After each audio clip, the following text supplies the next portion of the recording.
Why NBA legend Tim Hardaway is not talked about anymore. Ever wondered why NBA legend Tim Hardaway is not talked about anymore? Here are some facts about why Tim Hardaway is largely forgotten. Tim Hardaway was a 5-time All-Star and unquestionably influenced the NBA all through his 14 years in the NBA. Tim Hardaway played 14 seasons for 5 teams, including the Heat and Warriors.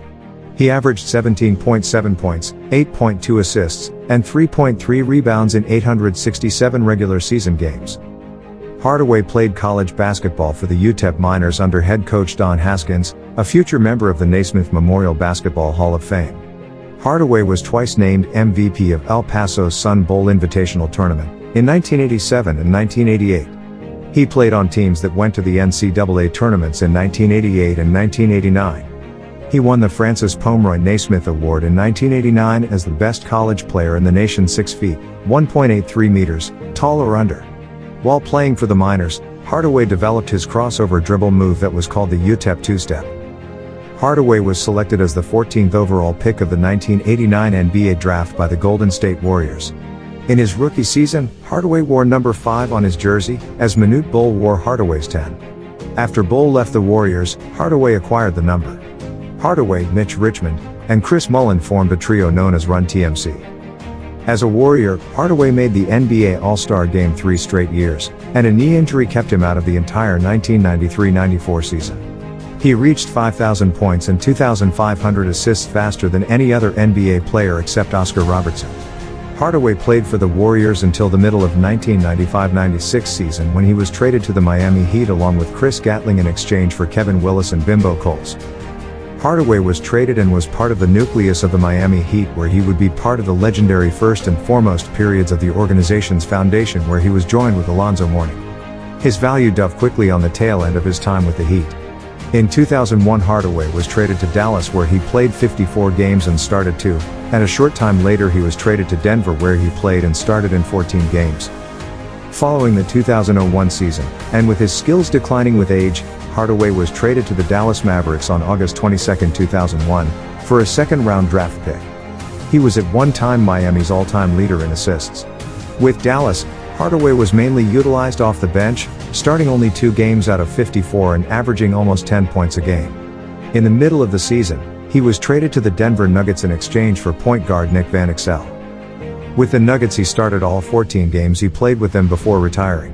Hardaway didn't find a basketball home around the start of the upcoming season, yet was embraced by the Indiana Pacers partially through the 2003 season and appeared in just 10 games. His first game with the team would be as Zenith, yet he only appeared in 4 of the team's 6 postseason games that season. Those games in Indiana would be his last games as an NBA player. 1. Hardaway never won an NBA championship.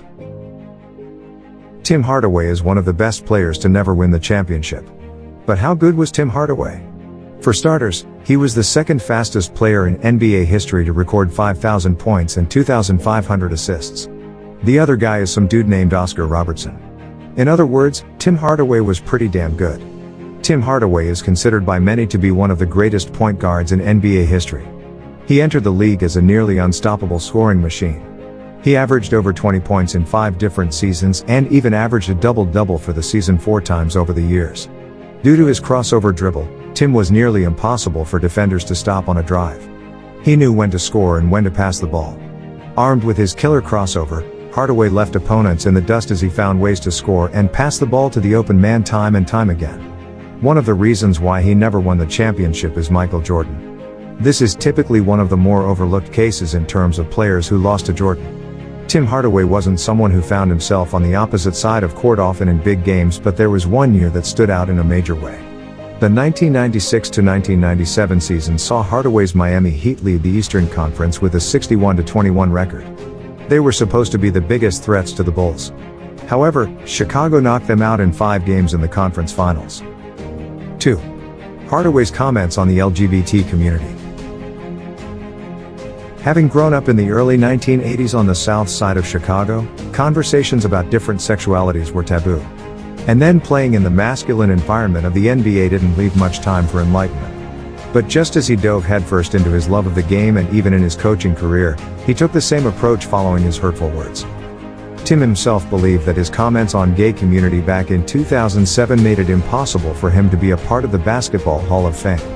He later realized his mistake and apologized to the gay community. He started supporting gay people and tried to understand them. It is unknown how much his previous comments have affected his status as a Hall of Famer, but he has been a finalist for the honor 5 different times. He feels like he knows why, given his homophobic comments in 2007 in which he stated in a radio interview, "I hate gay people, I don't want to be around gay people. I am homophobic." Hardaway has long atoned for his remarks, apologizing and since becoming an advocate for the LGBTQ community, doing the work behind the scenes and out front, but it seems to remain a hurdle in his chances of getting into the Hall of Fame. 3. Hardaway played in the wrong period. Tim Hardaway was a 5-time All-NBA and a 5-time All-Star. Dick Stockton once stated the very best point guards averaged 17.5 points per game and 7.5 assists per game. Hardaway exceeds these numbers. One of the main reasons he's not talked about more is he played in the area with John Stockton, Gary Payton, and other Hall of Fame point guards. Hardaway was extremely talented, but if we compare his stats to someone of his era like John Stockton, it gives us a very good reason.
The outside shots, his talent was undeniable.